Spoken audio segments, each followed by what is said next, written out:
Well, we're going to kick it off. Thanks for joining us for the next episode of the Athlete Connection. Once again, we have our distinguished advisor, co-host Ray joining us, and also a very special guest, Miss Kylie Reed. Say what's up, Kylie. Hello.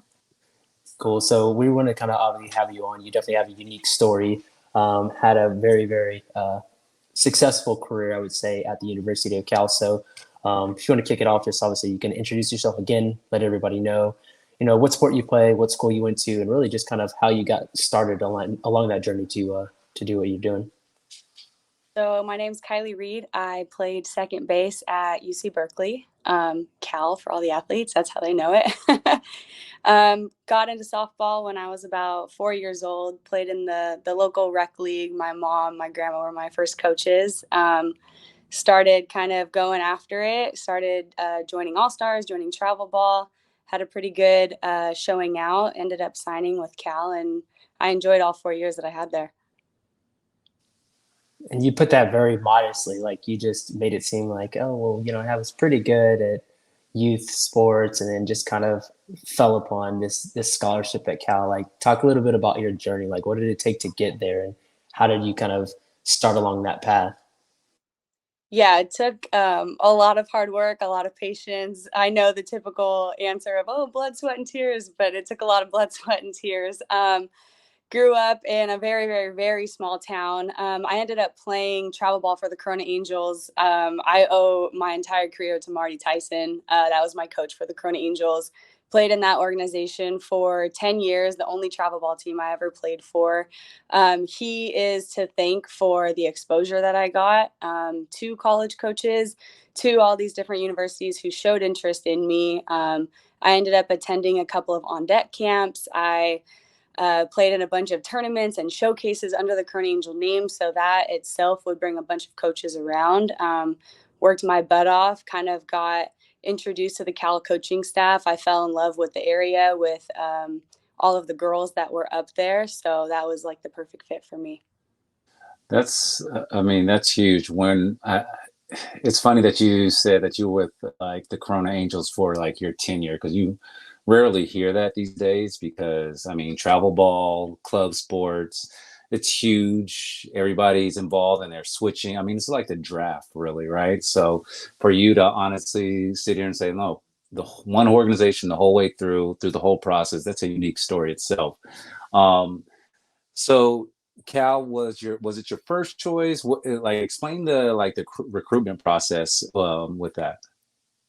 Yeah, my recruiting process, I started receiving letters. I think 8th grade is when you started getting them. I know it's changed now. A lot of the laws have changed because girls were signing super early. 8th grade, we started getting letters. I went to a lot of on-deck camps. So I think that's where Cal first saw me. I went out to a camp. I think it may have been in Colorado. And there were just a bunch of college coaches in the stands. I was obviously super nervous. I was in 8th grade. I was like 14 years old, not knowing really what college was, what I was kind of doing there. Marty's just kind of like, go to this camp, do your thing. And I'm like, okay, So I was the first one in my family to go to college. I didn't even know that like college softball was as big as it was at that point. That was just what you did. You played for the Corona Angels, you got a full ride scholarship, So when I kind of was in the on deck camps, there were so many different schools up in the stands, and I started getting letters. And so that was actually the only trip that I took.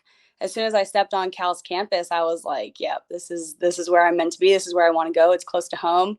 Great colors, cute little mascot. I'm like, I'm in, No, second base, that was going to be an open spot when I was coming in my freshman year. I knew that I would fit well with their lineup, with kind of their offensive spread, their defensive spread. I fit well with the coaching staff, the girls that were there. So I knew that was where I wanted to go. So that was the only trip that I took. I obviously got letters from other schools, and it came down between Cal and Oregon. So Marty came over, we made a pros and cons list, and I committed to Cal that night. So it was kind of like a one and done for me. I knew that's where I wanted to go. What was on that list? That's interesting that you say that because like we talk a lot, especially when we're mentoring younger athletes. It's like figuring out what's the best situation for you, and most athletes and even their parents like they don't even know what questions to ask when they're even building that list. So like talk about a little bit about those things that you guys were discussing and what ended up making your pros list or some of the things that fell on the cons side of things. Yeah, I'd say the first thing that we discussed was whether or not I would be an impact player freshman year. That was huge for us, being an impact player, contributing to the team right away. And I knew that there was an open infield position going into Cal. We talked about academics. That's obviously huge for me. I'm a big nerd.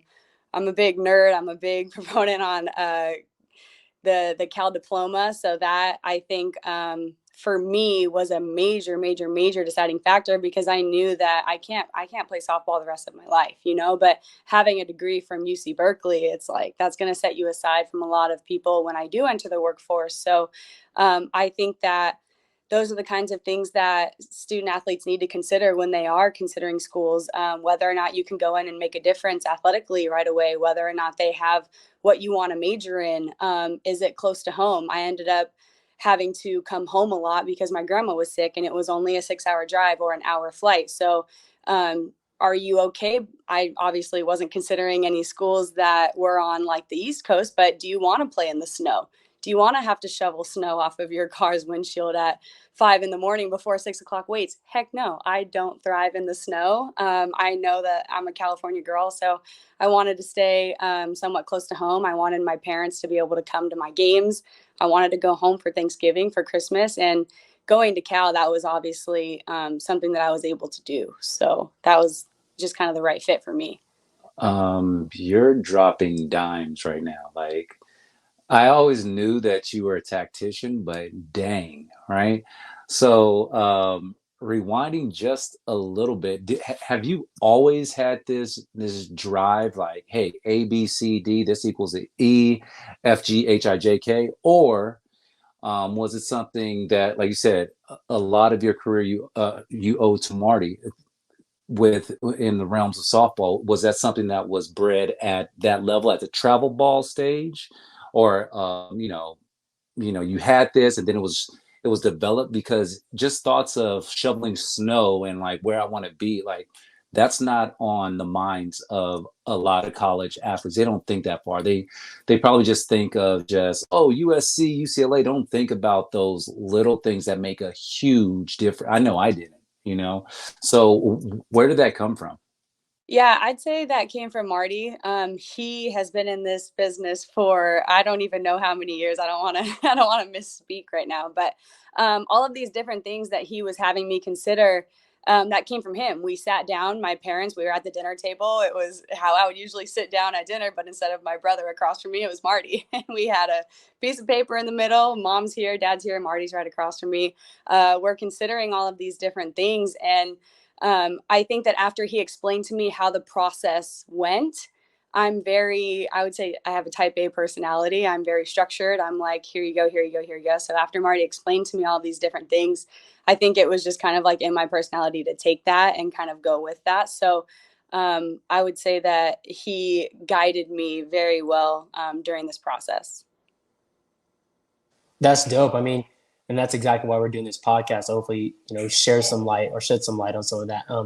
What were some of those expectations that you had, um, and how influential do you think Marty was in kind of helping you guide or putting you on that path to where you ultimately kind of made that decision for yourself, and obviously you knew what that expectation was going into it. Yeah, expectations were kind of funky for me. Again, I said I was the first one to go to college in my family, so I didn't really know. Like I had no idea like even how like college classes worked. Like I didn't know anything. So, kind of having him guide me through that, I relied heavily on former teammates who had gone through that process as well. No question is a stupid question. I think especially when you're a freshman, knowledge is power. So if you ever have a question, feel free to ask somebody who has been in that position before. But if it wasn't for him guiding me, like I probably wouldn't have went to Cal, or I know that I wouldn't have went to Cal because I wouldn't have gotten the exposure. Obviously, I wouldn't have gotten the training that I received. I think that he formed me into the player that fit their like Cal softball way very well. And he told me what to expect going in there so that when I got there, I wasn't shocked athletically, so to speak. Academics, he kind of just expected us to handle that, which we did. So, So, and that's cool. Similar story with respect to, I was the first person in my family to go to college. So I understand that realms like, what do you expect? But the cool thing is you had that guidance from Marty. You already said you were an A-type personality, so a lot of that stuff was inbred in you. So you just needed that guidance, right? So we talk about this expectation. You said it right there. So now fast forward through your college years, freshman, sophomore, junior, senior. Explain to us, was it everything that you expected within your realm, your sports, collegiately, educational wise? Would you change anything? How was that? Explain to us that. um, there's a lot of questions in one.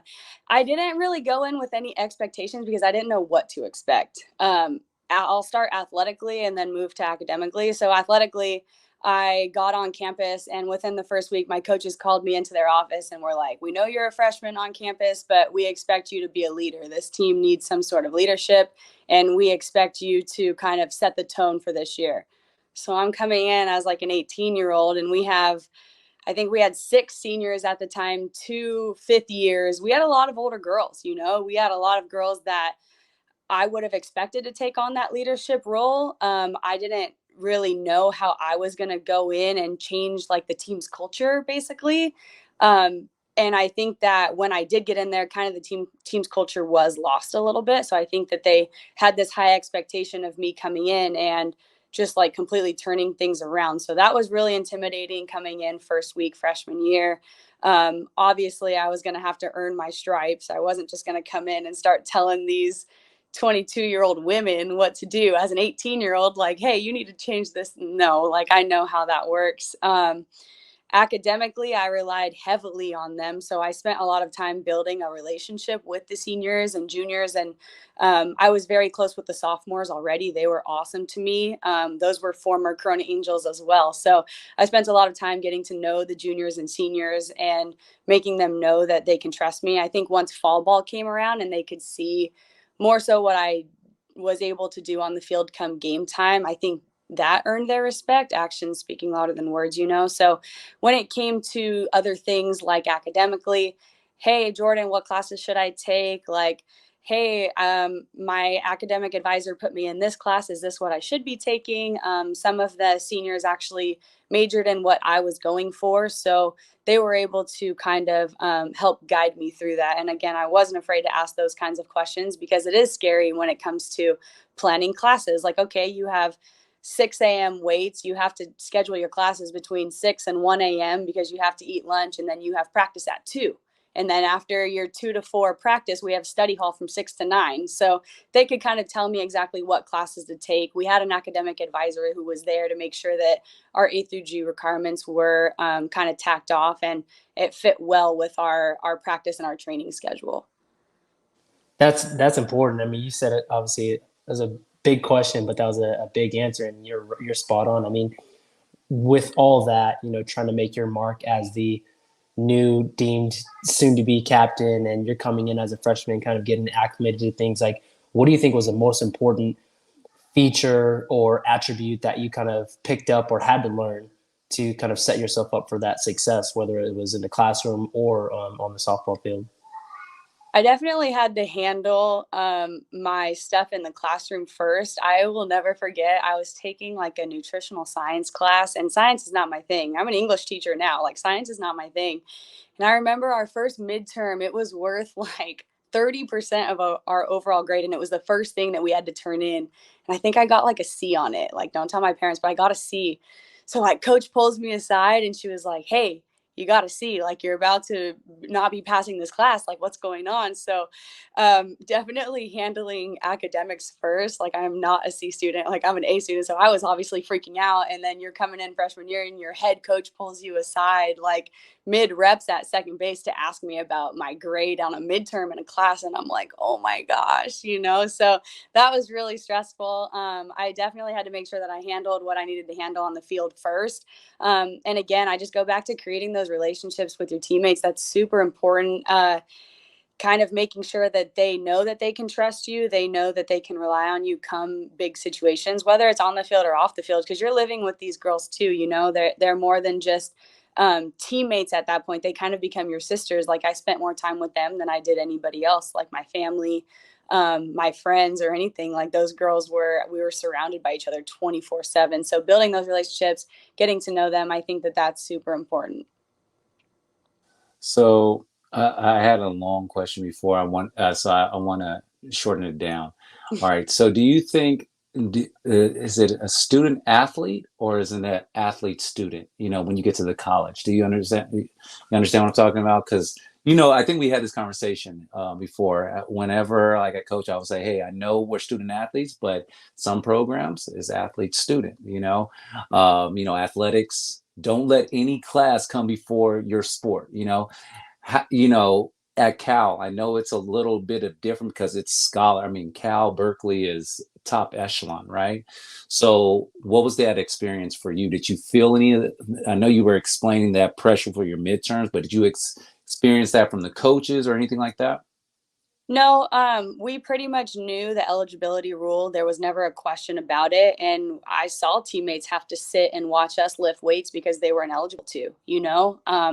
So you have this expectation that you're going to come in and be an impact player. I would say at Cal, it was definitely being a student athlete, first student, then athlete. Obviously, we felt that from, I mean, even like fan bases, some of our professors, we would have to take a midterm or a final at a specific time. Some professors were willing to work with you depending on, like, hey, Mr. So and so, I have a game at this time, or hey, I'm going to be flying to our game at ASU or Oregon or whatever. So some professors were really able to work with us. And then on the other hand, some of them were like, nope, the rest of the class is taking it at this time. If you miss it, that's on you. So we would have to have proctors travel with us.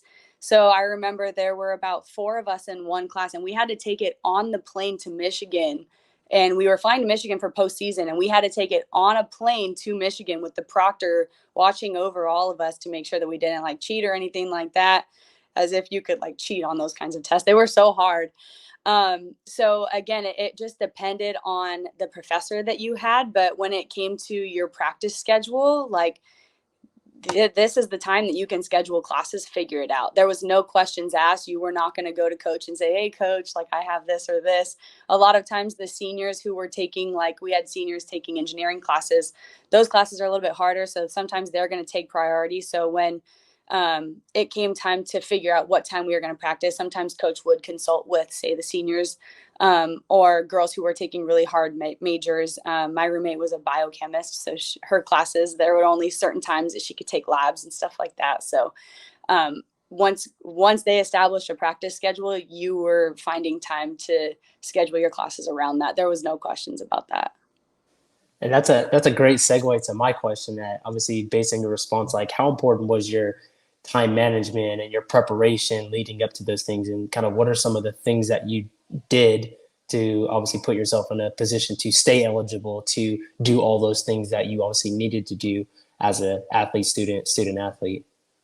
Yeah, they give you all the resources necessary to succeed. It just comes down to the person of whether or not they're going to handle business. Like, you're there for a reason. They give you a tutor per each class. There are mandatory like study hall hours, and if you still aren't comfortable with the material before your midterm or your final, like, you have to study on your own at night. Like, you're not going to be able to go out and party with your friends when you have a midterm the next day. It's really just about the person and about I guess your priorities. It really just comes down to prioritizing what's important at that point. Here you go. So I already know the answer to this next question, and this is what brings it home for me. knowing the person you are. All right. Again, I already know this. Any regrets? Any regrets from A to B? How the process started? I know some athletes, they get burnt out on softball, at the travel ball. It's these days. It happens. I see it every day. Um, any regrets from the travel ball to the college experience? You know, some athletes get burnt out at the college. We know them personally. You know, they get burnt out. Any regrets? Anything that you do differently? I first of all, I wouldn't say any regrets. I think that if you have it's kind of a hard thing. I made sure to prepare my butt off so that I wouldn't say like, "Damn, I wish I would have hit that one day. I wish I would have worked on high T or low and down. Like, ah, oh, she got me on down and in. I wish I would have worked more than that." I wouldn't say anything like that because I know that I prepared as much as I could. I feel like I lived at that softball field. I was always in the weight room or the softball field trying to get better. So I wouldn't say that I had any regrets. Now, when it comes to doing something differently, I would say probably two things. One, I wish I would have read a little bit more on leadership. I think that again, knowledge is power. I wish that if I would have read more books on taking on the leadership role, I think I could have been just a better leader for my teammates, just been a better teammate. I know we've talked before. There's a book, David Ross, he wrote a book called Teammate. He just talks about what you can do, whether you are riding the bench, whether you're the star player. He really talks about your role as a teammate. So I wish that I would have read that book sooner. That's a book that I recommend to all of the athletes that I come across, younger athletes or even athletes who are at the collegiate level. I love that book. Whether you play baseball, softball, soccer, any sport really. I wish I would have read that sooner. I wish I would have done a little bit more research into becoming a better leader. And the second thing, I wish that I would have like taken a little bit more care of my body. I obviously had a very prominent injury, tore my rotator cuff my freshman year. I refused the surgery, and then throughout those 3 years, I shredded my labrum. So I was battling an injury all 4 years that I was there. That sucked, honestly. It was horrible. But I wish that I would have like stretched more. I wish I would have done more yoga. I wish that I would have spent a little bit more time taking care of my body. I don't think that that would have prevented me tearing my rotator cuff because that was just too far of a throw from the 5-6 hole at a bad arm angle. You know what I mean? But I wish that I would have stretched more, rolled out more, taken better care of my body while I was there. So That I love how you just dropped that in there because I have no idea what a 5-6 hole is, but that's awesome. I also noticed that you left out track athletes for the teammate, so hopefully that applies to all athletes. I just want to throw that absolutely. out there. Let's No not go shade, there. Let's not no go shade, there. Ray, no shade, Ray. Let's not go there. All right. It Don't is even want to all start.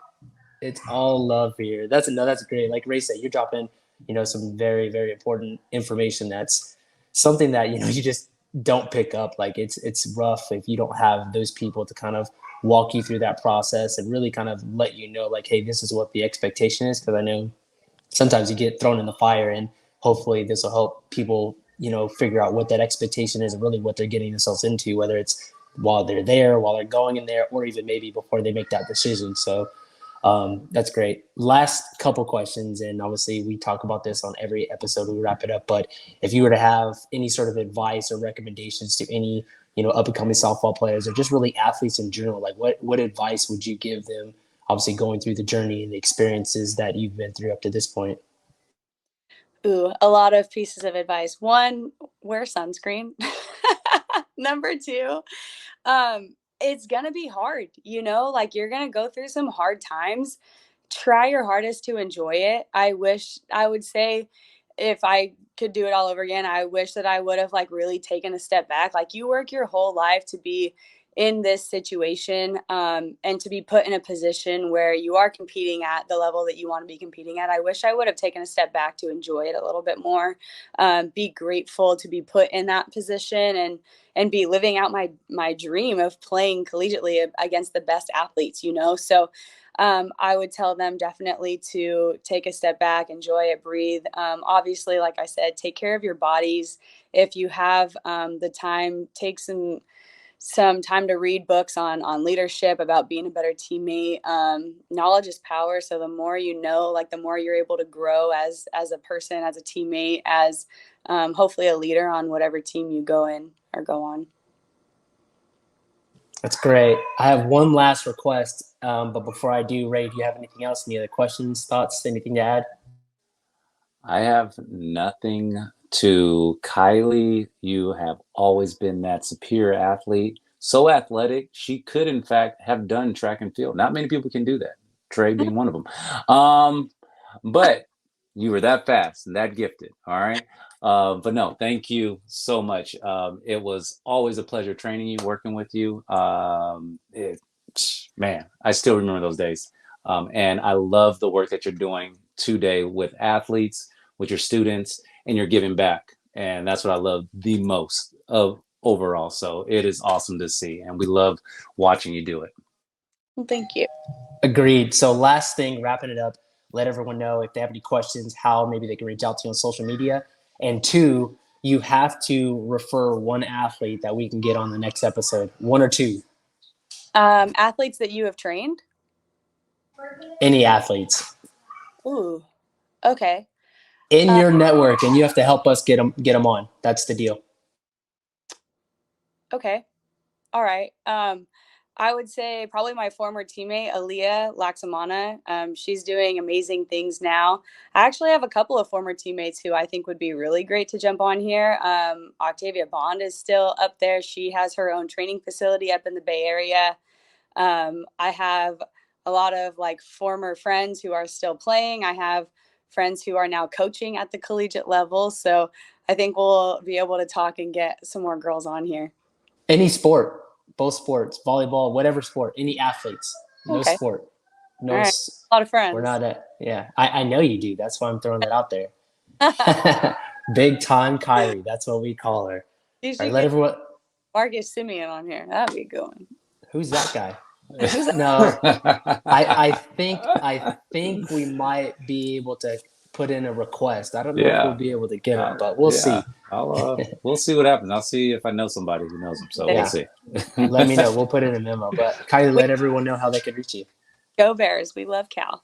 If you guys want to reach me, I mean, social media is probably the easiest. My Instagram is at KylieReed3. I'm not going to give out my phone number, but you can reach me on Instagram. Smart woman. Well, that's a wrap. Thank you again for hopping on. I know this is definitely a 30 minutes of your time that you did not have to take. So again, what Ray said, really appreciate it, and really great to see you grow and obviously see the things that you're doing today. So keep it up, and we'll talk to you soon. Thank you.